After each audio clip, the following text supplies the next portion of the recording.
See, my presumption is that in your life, you're looking for, yearning for, wishing for the highest and grandest experience of yourself that it's possible for you to attain. And by that, I don't mean that you find the perfect partner or get the ideal job, live in the nicest place or have the highest income, enjoy the best health, or wind up at the end of the game with the most toys. What I'm talking about is the highest and grandest expression of yourself that it's possible to attain. I'm talking about something internal, not something external. I'm talking about what's in here, not what's out there. I'm talking about the metaphysical and spiritual, not the physical and material reality. Physical realities are important, of course, but it's metaphysical realities that can play a huge role in creating physical realities. It's spiritual realities that can play a huge role in producing material realities. See, there's a direct connection between the two, and many people don't know this. Others do know it, but they do not pay attention to it. So the object of today's guidance is to make sure that you both know it and pay attention to it. So here's what this program invites you to know. There is a God. We'll start your quest off at the top with the first item of information you'll need to know in order to proceed. Here it is in 2 words. God exists. Conversations with God invites us to consider that God is not a male being with a body and a judgmental personality living in some kingdom somewhere high in the sky. Most of you, I'm sure, have already given up that notion as childish and limited, yet you may not have decided what then God is. This program is based on the idea that what we call God might best be described as a 3-part essential essence that is at one and the same time the source, the substance, and the expression of everything in existence. It is the first force, the prime source, and the natural course of all matter and energy everywhere. It is what could be called the only ingredient in the totality of the cosmos, seen and unseen, physical and non-physical, material and spiritual. In my way of putting it, God is the all in all, the Alpha and the Omega, the beginning and the end, the up and the down of it, the left and the right of it, the here and the there of it, the before and the after of it, the now and the then of it, the big and the small of it, the fast and the slow of it, the dark and the light of it, the male and the female of it, the cause and the effect of it. We're talking here about a complete circle that encompasses the physical, the non-physical, and the metaphysical. Because it is a circle, divinity has no beginning and no end. Conversations with God tells us that all things are one thing. There's only one thing, and all things are part of the one thing there is. In my understanding, God is a process, not a super being or a singular entity having characteristics and proclivities mirroring human qualities, but a process.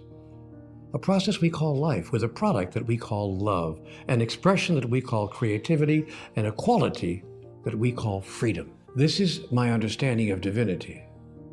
Divinity is both the source and the expression of unconditional love. God is a shapeshifter, taking different shapes at different times. Divinity can and will manifest in our experience as a father's protection, a mother's nurturance, a grandparent's wisdom, a lover's tenderness, a sibling's loyalty, a friend's devotion, a neighbor's kindness, a visitor's presence, a doctor's healing, a teacher's clarity, a minister's comfort, and a child's sheer wonder in the pure delight of you. Now here is my understanding of humanity. Human beings are also composed of 3 parts. And as in our description of divinity, we could call these 3 parts of ourselves the source, the substance, and the expression of everything in our existence. These same words apply in smaller measures to the description of us because, as has been declared by many of the world's religions, we are made in the image and likeness of God. Or to put it another way, each of us is an individuation, an expression of God in singular form. We sometimes call the 3 aspects of ourselves body, mind, and spirit. We might also call these 3 parts of us physical, non-physical, and the metaphysical. These facets of us are not found in a straight line configuration, with one starting over here and ending over here. and the next one picking up where the previous one left off. Rather, these elements are annular, that is, they form an energetic circle, and so we, like divinity, have no beginning and no end. We always were, are now, and always will be. In this, we're exactly like every other sentient being in the cosmos. Oh yes, I forgot to tell you, there are other sentient beings living in other places in our universe. I'm sure you know that. I mean, there can't be much controversy about this anymore. Our explorations of outer space show us that there are billions and billions of stars around which revolve trillions and trillions of planets. And most recently, we've been told by physicists that in fact our universe is not a singular reality, but one of a universe of universes. In other words, we don't live in a universe, we live in a multiverse. So the chances of our being the only intelligent life in this incomprehensibly, unfathomably enormous ultimate reality are 1 in a septicajillion, or to put it another way, impossible. And that is the next piece of information we are given in Conversations with God. We are told that many of the entities living elsewhere are highly evolved beings. Further, we are told in Book 4 of the Conversations with God series that these highly evolved beings are living in a way that is far more advanced, socially, psychologically, and spiritually, than the way most people are living on Earth, and that they are actually helping us move forward in our own evolutionary process. The text of Book 4 then offers us a list of 16 major differences in the behaviors of awakened beings and beings like us, who are living in an unawakened state. That list of 16 differences, forms the basis of this program. I'm going to share that list with you now, so you can have a quick peek at where you'll be going in the days ahead, at the challenges you'll be facing, and the behaviors you'll be embracing if you accept the invitation we'll be placing before you here. Okay?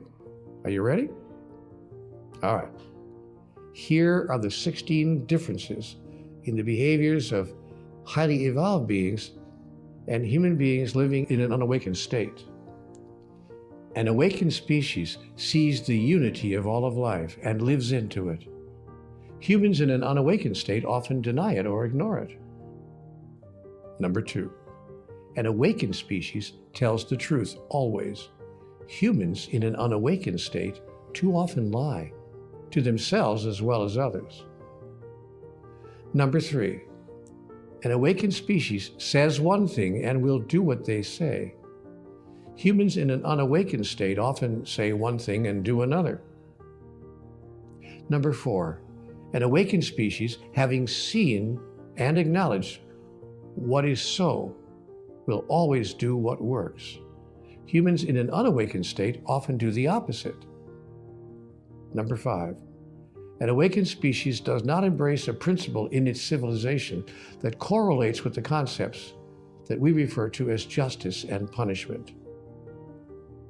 Number 6, an awakened species does not embrace a principle in its civilization that correlates with the concept that humans refer to as insufficiency. Number 7, an awakened species does not embrace a principle in its civilization that correlates with the concept that humans refer to as ownership. Number 8, an awakened species shares everything with everyone. Humans in an unawakened state often do not, only sharing with others in limited circumstances. Number 9, an awakened species creates a balance between technology and cosmology, between machines and nature. Humans in an unawakened state often do not. Number 10, an awakened species would never, under any circumstances, terminate the current physical expression of another sentient being unless asked directly by that other being to do so. Humans in an unawakened state often kill other humans without that other human requesting them to. Number 11, an awakened species would never do anything that could potentially damage or harm the physical environment that supports the members of that species when they are physicalized. Humans in an unawakened state often do so.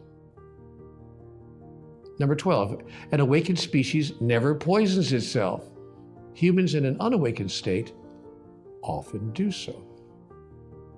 Number 13, an awakened species never competes. Humans in an unawakened state are often in competition with each other. Number 14, an awakened species is clear that it needs nothing. Humans in an unawakened state often create a need-based experience. Number 15, an awakened species experiences and expresses unconditional love for everyone. Humans in an unawakened state often cannot imagine even a deity who does this, much less do they do it themselves. And finally, number 16, an awakened species harnesses the power of metaphysics. Humans in an unawakened state often largely ignore it. Okay, that's the list. Do you think that you can make those behavioral changes? Are you ready and willing to try to make those changes? Your answer to both questions could change your life forever. Okay, so now here is your assignment for today. Make a list in your awakening journal of anything you may have heard in the topics we just covered on this day of your quest, the topics that you felt brought you new information. Now make a second list of ways that you feel you may be able to use the information from day one of your quest, whether it was new to you or not. At the end of this day, before retiring for the night, make a journal entry briefly describing any application to which you put today's info from this quest. Follow this with an intention list, describing ways that you intend to use this data tomorrow.